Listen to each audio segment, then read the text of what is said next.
hujan turun tanpa henti, membasahi gang sempit menuju kosan Andara. Bangunan tua 3 lantai itu berdiri kusam, catnya mengelupas, dan lampu terasnya berkedip pelan seperti kehabisan nyawa. Sudah lama kosan itu dikenal murah, tapi anehnya, selalu ada kamar yang kosong di lantai 3. Raka, mahasiswa baru yang baru pindah tak terlalu peduli dengan cerita-cerita penghuni lama. Baginya, harga murah lebih penting daripada mitos. Ia mendapat kamar nomor 13 di lantai 3, kamar yang katanya jarang laku.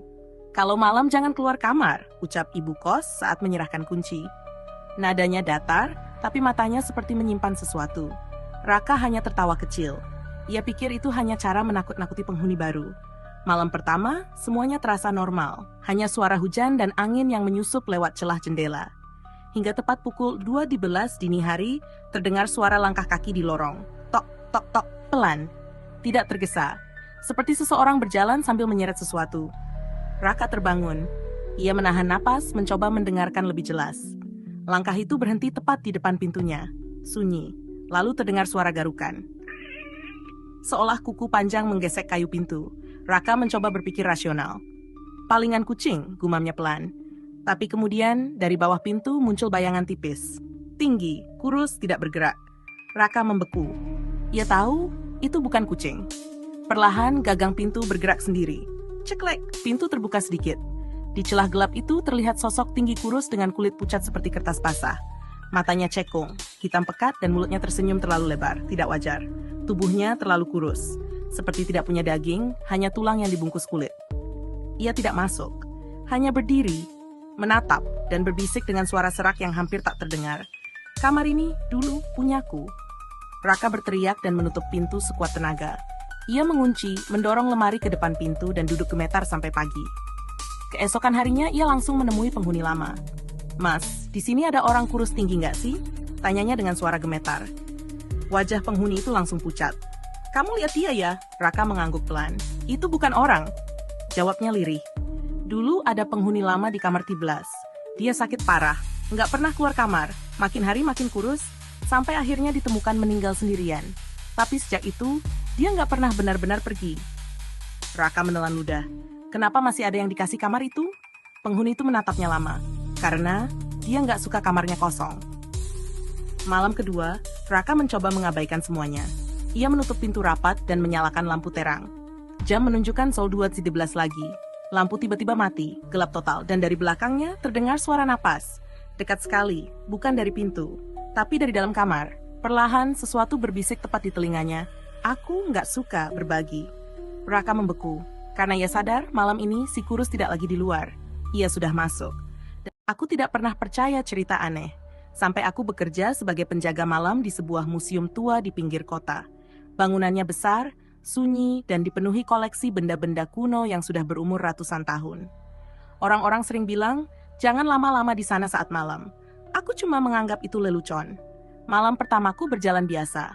Hanya suara langkahku sendiri yang menggema di lorong panjang.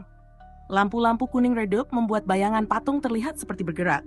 Tapi aku tahu itu hanya ilusi. Sampai jam menunjukkan pukul 12 tepat. Tok, suara itu terdengar jelas, seperti sesuatu diketuk dari dalam kaca. Aku berhenti.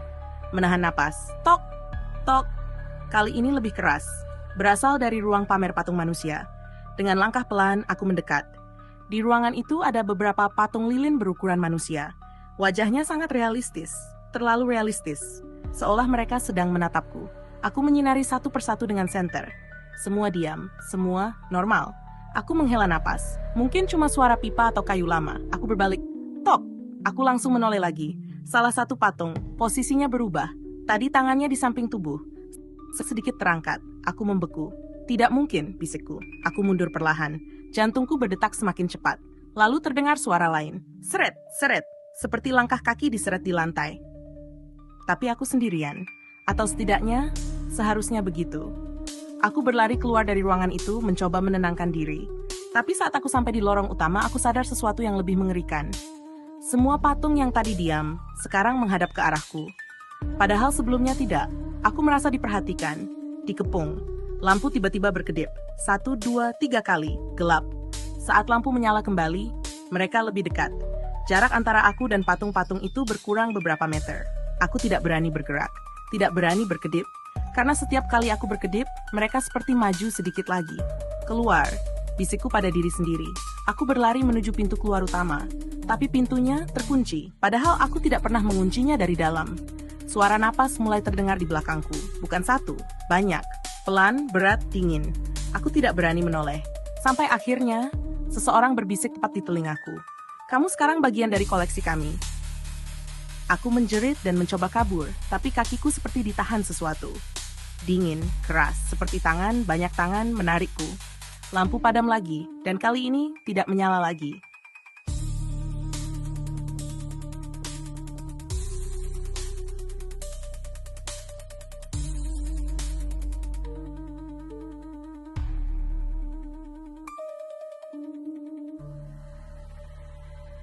Judul, Sebuah Jalan Menuju Neraka. Malam itu hujan turun tanpa henti di sebuah desa kecil. Jalan utama desa itu dikenal sebagai Jalan Hitam. Raka tidak percaya cerita warga yang bilang siapapun yang melewati jalan itu saat tengah malam tidak akan kembali sebagai manusia. Baginya itu hanya mitos. Namun malam itu, motornya mogok tepat di depan jalan tersebut. Hujan tiba-tiba berhenti. Suasana jadi terlalu sunyi, tanpa suara apapun. Raka menelan ludah lalu menuntun motornya masuk, mencoba mencari bantuan. Tanahnya basah tapi anehnya tidak ada genangan. Beberapa langkah kemudian, ia merasa ada yang mengikutinya. Bukan langkah kaki, tapi seperti sesuatu yang diseret di belakangnya. Ia berhenti, menoleh, tidak ada apa-apa. Saat berjalan lagi, suara itu muncul lebih dekat, seperti napas berat di tengkuknya. Raka mempercepat langkah. Di kejauhan ia melihat cahaya merah redup seperti api. Ia mendekat dengan harapan ada orang. Namun semakin dekat, bau hangus seperti daging terbakar menusuk hidungnya. Langkahnya terhenti saat melihat lubang besar di tengah jalan. Dari dalamnya keluar cahaya merah dan suara jeritan serta tangisan yang menyatu. Raka mundur perlahan, tapi tiba-tiba sesuatu mencengkeram kakinya. Sebuah tangan hitam gosong keluar dari tanah. "Jangan pergi." Suara serak terdengar. Raka panik mencoba lepas, tapi lebih banyak tangan muncul dari tanah, menariknya. Ia jatuh, dan melihat wajah-wajah manusia di dalam lubang, mata kosong, mulut terbuka lebar. "Temani kami." Tubuhnya diseret masuk, jeritannya tenggelam dalam suara dari dalam lubang. Keesokan paginya warga hanya menemukan motor Raka di pinggir jalan, tanpa kerusakan. Di tanah sekitarnya ada bekas banyak tangan, seolah seseorang diseret ke dalam bumi. Sejak saat itu tak ada yang berani melewati jalan hitam saat malam. Karena itu bukan jalan biasa, melainkan jalan menuju neraka. Judul, ada apa di kota mati itu? Orang-orang di desa pesisir selalu menghindari jalan retak menuju kota lama di ujung bukit. Mereka menyebutnya kota mati, bukan karena tak ada bangunan, tapi karena tak ada kehidupan. Aku tidak percaya. Sampai malam itu, aku, Raka, dan Dimas datang hanya untuk membuktikan semuanya omong kosong. Saat matahari tenggelam, kami melangkah masuk. Udara terasa aneh, sunyi total, bahkan langkah kaki kami terdengar terlalu keras. Gerbang berkarat bertuliskan "Selamat datang", berdiri miring seolah masih menunggu sesuatu. Kami masuk ke dalam kota. Bangunan kosong berjajar, pintu terbuka seperti ditinggalkan tergesa-gesa. Tiba-tiba kamera Raka berbunyi sendiri. Kami saling pandang, mulai gelisah. Di alun-alun ada patung manusia tanpa wajah dengan tulisan, "Jangan menjawab mereka." Kami belum sempat memahami maksudnya saat suara pelan terdengar. "Tolong!" Kami membeku. Suara itu memanggil dari gang sempit. Logika menyuruh pergi, tapi rasa penasaran menang. Kami masuk. Bau busuk menusuk. Di ujung gang ada pintu terbuka. Suara itu dari dalam. Kami masuk, tapi ruangan kosong. Lalu pintu menutup keras, terkunci. "Tolong," kini tepat di belakangku. Aku berbalik, tak ada siapa-siapa, tapi napas dingin terasa di telinga. "Kenapa kalian menjawab?" Senter mati bersamaan, gelap total, langkah kaki terdengar banyak mengelilingi kami. Bisikan muncul dari segala arah. "Kalian menjawab, sekarang kalian tinggal di sini." Senter menyala lagi. Sosok-sosok tanpa wajah berdiri mengitari kami. Mereka mendekat. Raka mencoba lari, tapi saat menyentuh salah satu sosok, dia berhenti. Diam, lalu berbalik, wajahnya hilang. Aku mundur, tapi tak ada jalan keluar. Sosok-sosok itu semakin dekat. Suara itu kembali di kepalaku. "Sekarang giliranmu." Senter jatuh. Gelap, dan sejak malam itu, tak ada yang melihat kami keluar. Judul, Misteri Jalan Tanpa Ujung. Malam itu hujan turun deras. Raka menyetir sendirian di jalan desa yang gelap. hanya ditemani lampu mobil yang menerangi aspal basah di depannya. GPS di ponselnya tiba-tiba mati sejak ia masuk ke daerah itu, padahal ia yakin ini jalan pintas. Harusnya sudah sampai, gumamnya pelan. Namun sejak tadi pemandangannya tidak berubah, jalan lurus, pohon tinggi, tanpa rumah, tanpa lampu.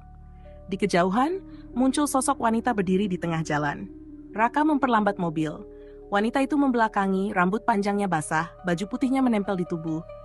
"Tolong!" Suaranya terdengar lirih, padahal jaraknya masih jauh. Jantung Raka berdegup kencang. Ia membuka kaca sedikit. "Mbak, butuh bantuan?" Wanita itu diam. Perlahan ia mulai berbalik. Prak! Tiba-tiba sesuatu menghantam belakang mobil. Raka menoleh ke spion, kosong. Saat ia kembali melihat ke depan, wanita itu hilang. Dengan panik, ia menginjak gas dan melaju cepat. Namun beberapa menit kemudian wanita itu muncul lagi. Di tempat yang sama, dengan posisi yang sama. Raka mulai gemetar. Ini nggak mungkin. Ia mencoba putar arah. Tapi jalan itu tetap lurus, seolah tidak punya ujung. Hujan makin deras, lampu mobil meredup. Saat Raka melihat ke depan lagi, wanita itu kini berdiri tepat di depannya. Wajahnya pucat, matanya hitam kosong, dan senyumnya terlalu lebar.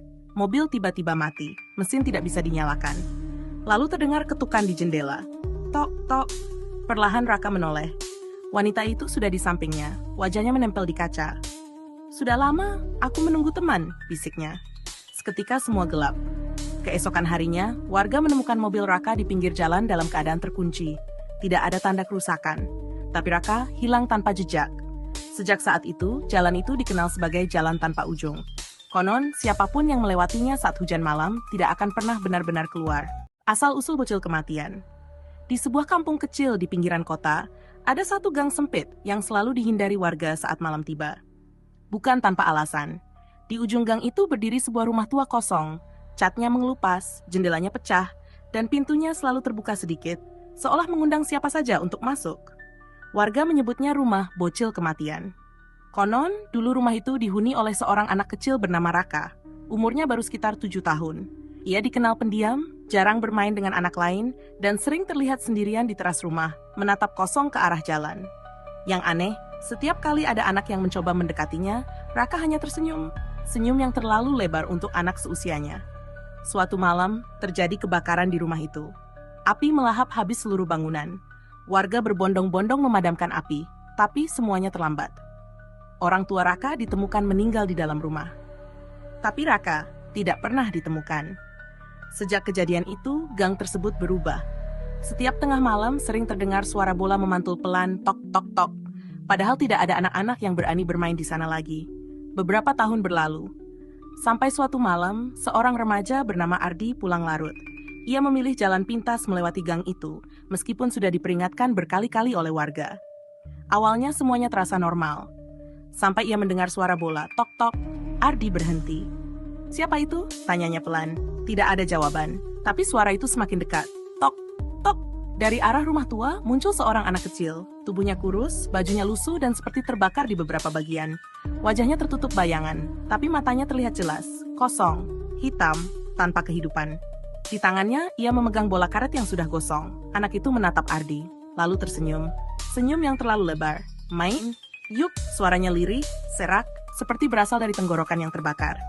Ardi mundur perlahan, nafasnya mulai tidak teratur. "Aku mau pulang." Anak itu memiringkan kepala.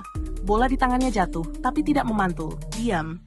Lalu tiba-tiba, tok, bola itu memantul sendiri. Tok!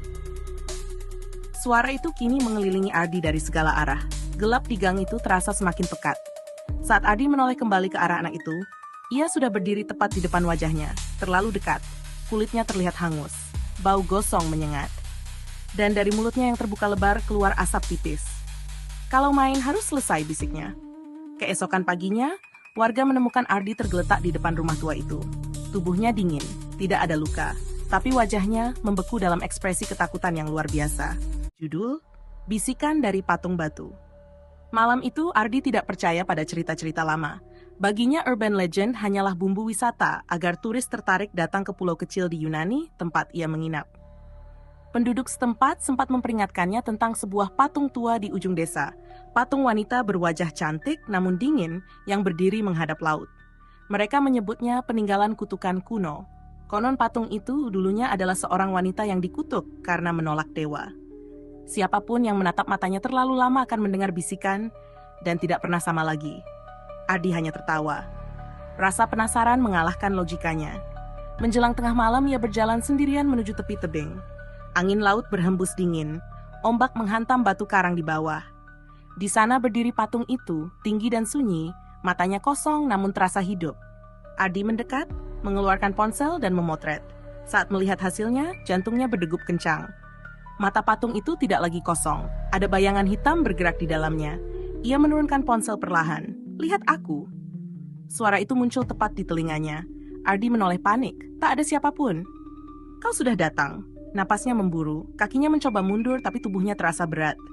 Matanya tidak bisa lepas dari patung itu. "Gantikan aku." Angin tiba-tiba berhenti. Sunyi menelan segalanya, lalu patung itu berkedip. Retakan halus muncul di wajahnya, menjalar ke leher. Suara pecahan terdengar pelan namun jelas. "Aku lelah." Dingin menjalar ke tubuh Ardi. Jarinya mulai kaku, kulitnya mengeras. Ia ingin berteriak tapi suaranya hilang. Dari dalam patung, bayangan hitam keluar perlahan seperti asap. Sosok wanita itu kini berdiri di hadapannya. Bukan lagi batu, tapi hidup, dengan senyum tipis yang menakutkan. "Terima kasih." Sentuhan dingin menyentuh pipinya. Dalam sekejap semuanya berhenti. Keesokan paginya, warga desa menemukan patung baru di tepi tebing. Seorang pria dengan wajah penuh ketakutan, mata terbuka lebar, tubuhnya membatu menghadap laut. Dan di kejauhan, seorang wanita berjalan perlahan menjauh, rambutnya tertiup angin.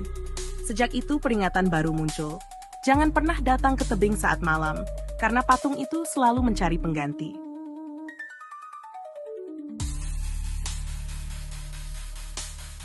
Judul, Bisikan dari Patung Batu. Malam itu Ardi tidak percaya pada cerita-cerita lama. Baginya urban legend hanyalah bumbu wisata agar turis tertarik datang ke pulau kecil di Yunani, tempat ia menginap. Penduduk setempat sempat memperingatkannya tentang sebuah patung tua di ujung desa. Patung wanita berwajah cantik namun dingin yang berdiri menghadap laut. Mereka menyebutnya peninggalan kutukan kuno. Konon patung itu dulunya adalah seorang wanita yang dikutuk karena menolak dewa. Siapapun yang menatap matanya terlalu lama akan mendengar bisikan dan tidak pernah sama lagi. Ardi hanya tertawa. Rasa penasaran mengalahkan logikanya. Menjelang tengah malam ia berjalan sendirian menuju tepi tebing. Angin laut berhembus dingin, ombak menghantam batu karang di bawah.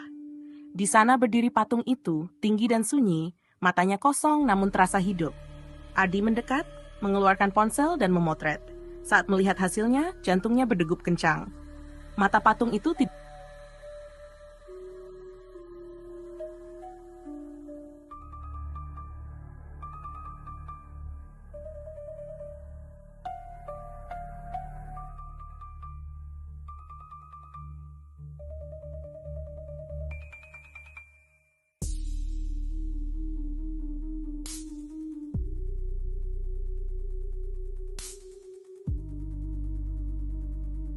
Judul, Bisikan dari Patung Batu. Malam itu Ardi tidak percaya pada cerita-cerita lama. Baginya urban legend hanyalah bumbu wisata agar turis tertarik datang ke pulau kecil di Yunani, tempat ia menginap. Penduduk setempat sempat memperingatkannya tentang sebuah patung tua di ujung desa. Patung wanita berwajah cantik namun dingin yang berdiri menghadap laut. Mereka menyebutnya peninggalan kutukan kuno. Konon patung itu dulunya adalah seorang wanita yang dikutuk karena menolak dewa. Siapapun yang menatap matanya terlalu lama akan mendengar bisikan dan tidak pernah sama lagi. Ardi hanya tertawa. Rasa penasaran mengalahkan logikanya. Menjelang tengah malam ia berjalan sendirian menuju tepi tebing. Angin laut berhembus dingin, ombak menghantam batu karang di bawah. Di sana berdiri patung itu, tinggi dan sunyi, matanya kosong namun terasa hidup. Ardi mendekat, mengeluarkan ponsel dan memotret. Saat melihat hasilnya, jantungnya berdegup kencang. Mata patung itu tidak lagi kosong, ada bayangan hitam bergerak di dalamnya. Ia menurunkan ponsel perlahan. "Lihat aku." Suara itu muncul tepat di telinganya. Ardi menoleh panik, tak ada siapapun. "Kau sudah datang." Napasnya memburu, kakinya mencoba mundur tapi tubuhnya terasa berat. Matanya tidak bisa lepas dari patung itu. "Gantikan aku." Angin tiba-tiba berhenti. Sunyi menelan segalanya, lalu patung itu berkedip. Retakan halus muncul di wajahnya, menjalar ke leher. Suara pecahan terdengar pelan namun jelas. "Aku lelah." Dingin menjalar ke tubuh Ardi. Jarinya mulai kaku, kulitnya mengeras. Ia ingin berteriak tapi suaranya hilang. Dari dalam patung, bayangan hitam keluar perlahan seperti asap. Sosok wanita itu kini berdiri di hadapannya. Bukan lagi batu, tapi hidup, dengan senyum tipis yang menakutkan. "Terima kasih." Sentuhan dingin menyentuh pipinya. Dalam sekejap semuanya berhenti. Keesokan paginya, warga desa menemukan patung baru di tepi tebing. Seorang pria dengan wajah penuh ketakutan, mata terbuka lebar, tubuhnya membatu menghadap laut. Dan di kejauhan, seorang wanita berjalan perlahan menjauh, rambutnya tertiup angin. Sejak itu peringatan baru muncul. Jangan pernah datang ke tebing saat malam, karena patung itu selalu mencari pengganti.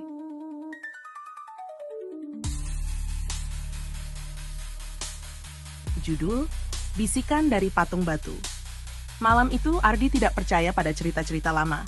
Baginya urban legend hanyalah bumbu wisata agar turis tertarik datang ke pulau kecil di Yunani, tempat ia menginap. Penduduk setempat sempat memperingatkannya tentang sebuah patung tua di ujung desa. Patung wanita berwajah cantik namun dingin yang berdiri menghadap laut. Mereka menyebutnya peninggalan kutukan kuno. Konon patung itu dulunya adalah seorang wanita yang dikutuk karena menolak dewa. Siapapun yang menatap matanya terlalu lama akan mendengar bisikan dan tidak pernah sama lagi. Ardi hanya tertawa. Rasa penasaran mengalahkan logikanya. Menjelang tengah malam ia berjalan sendirian menuju tepi tebing. Angin laut berhembus dingin. Ombak menghantam batu karang di bawah. Di sana berdiri patung itu, tinggi dan sunyi, matanya kosong namun terasa hidup. Ardi mendekat, mengeluarkan ponsel dan memotret. Saat melihat hasilnya, jantungnya berdegup kencang. Mata patung itu Di pinggir desa, berdiri sebuah gudang beras tua yang sudah lama tidak digunakan. Bangunannya besar, tapi gelap dan lembab. Atapnya banyak yang bocor, dan pintunya selalu terkunci rapat. Warga sekitar menyebutnya gudang larangan. Bukan tanpa alasan. Konon, dulu gudang itu pernah menjadi tempat penyimpanan hasil panen seluruh desa. Namun suatu malam, terjadi pencurian besar-besaran. Seorang penjaga gudang bernama Pak Wiryo dituduh berkhianat. Tanpa bukti yang jelas, ia dipukuli warga, hingga meninggal di dalam gudang itu. Sejak saat itu, gudang ditutup, dan cerita tentang penjaga baru mulai beredar. Rian, seorang pemuda yang penasaran, tidak percaya dengan cerita itu. Cuma cerita orang tua, katanya. Suatu malam, ia mengajak dua temannya, Budi dan Andi, untuk masuk ke gudang tersebut. Dengan senter di tangan, mereka membuka paksa pintu kayu yang sudah lapuk. Krek, begitu pintu terbuka, bau beras busuk bercampur tanah lembab langsung menyeruak. "Bau banget," keluh Budi. Di dalam, karung-karung beras tua masih tersusun, sebagian sudah robek dan isinya berserakan. Langkah mereka bergema di dalam ruangan kosong itu. Tiba-tiba, duk, duk, duk. Suara aneh terdengar dari sudut gudang. "Mungkin tikus," kata Rian mencoba tenang. Namun suara itu semakin keras. Duk, duk, duk. Seolah ada sesuatu yang melompat. Andi menyorotkan senter ke arah suara. Dan seketika, ia membeku. Di antara karung-karung beras, berdiri sosok pocong. Kain kafannya kotor, penuh debu dan bercak hitam.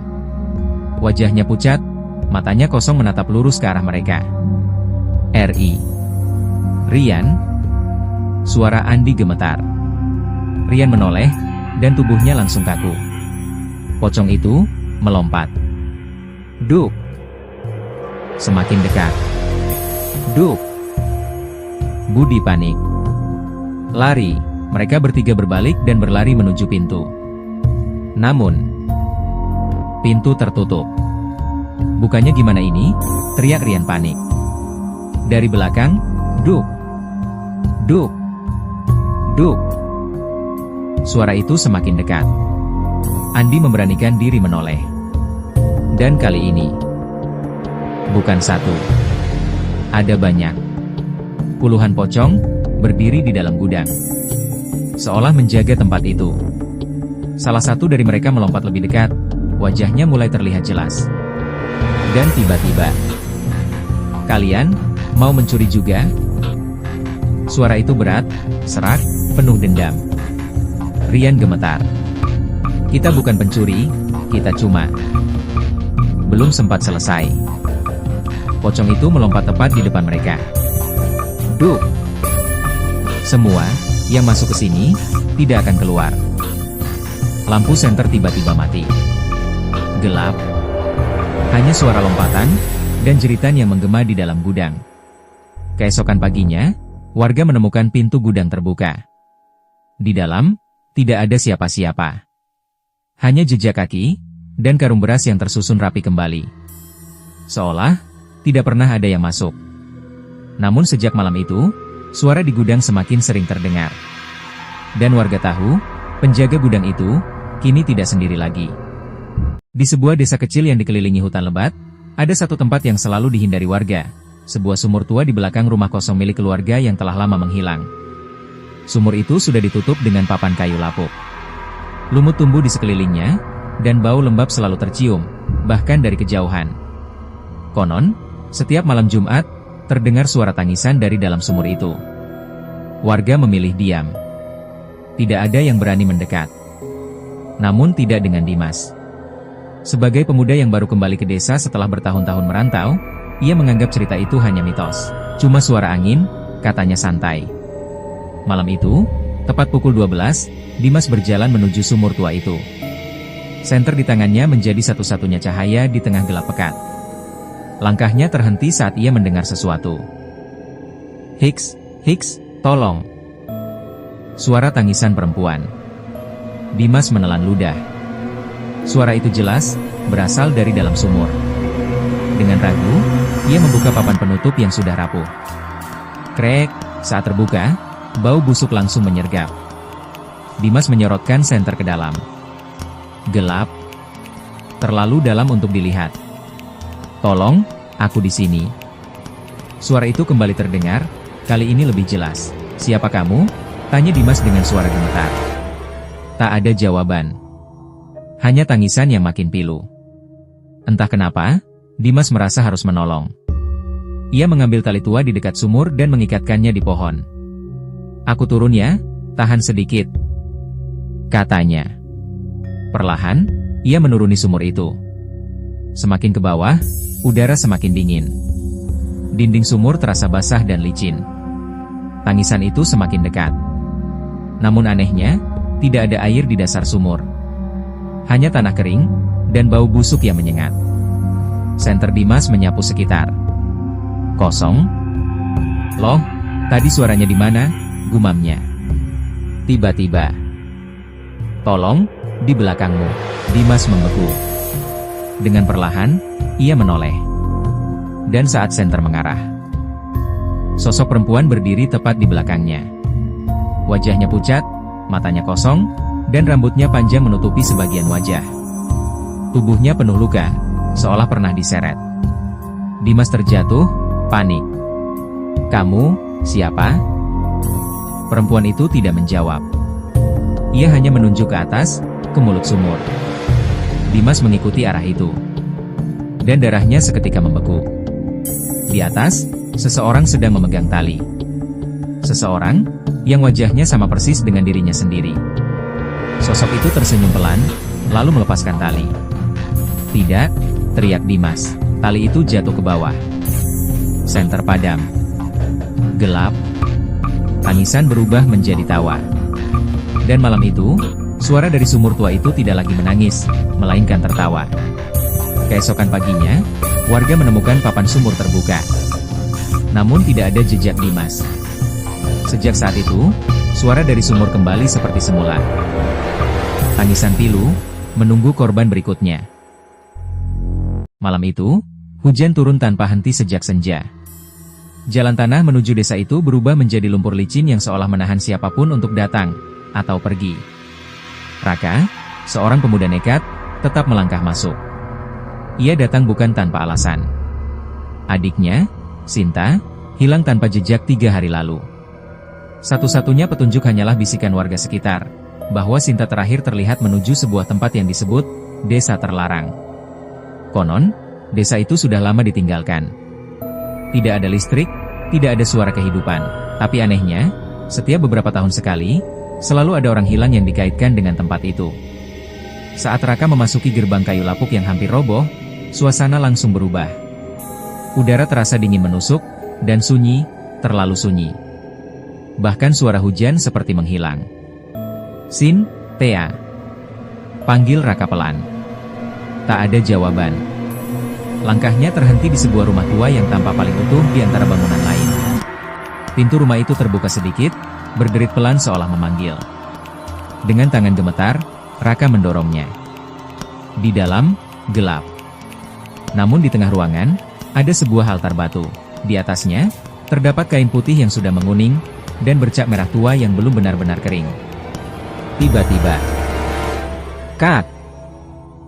Suara itu. Raka membeku. "Itu kamu, Sinta?" Suaranya bergetar. Dari sudut ruangan, sosok perempuan muncul perlahan. Rambutnya panjang menutupi wajah. Pakaiannya basah, penuh tanah dan darah. "Sinta?" Raka mendekat. Namun saat wajah itu terangkat, bukan adiknya. Matanya hitam pekat, kosong. Senyumnya melebar tidak wajar. "Kau datang menggantikannya." Suara itu bukan suara manusia. Tiba-tiba pintu rumah tertutup keras. "Brak!" Raka panik, mencoba membuka pintu, tapi tak bisa. Dari balik dinding, suara bisikan mulai terdengar. Puluhan, bahkan ratusan suara.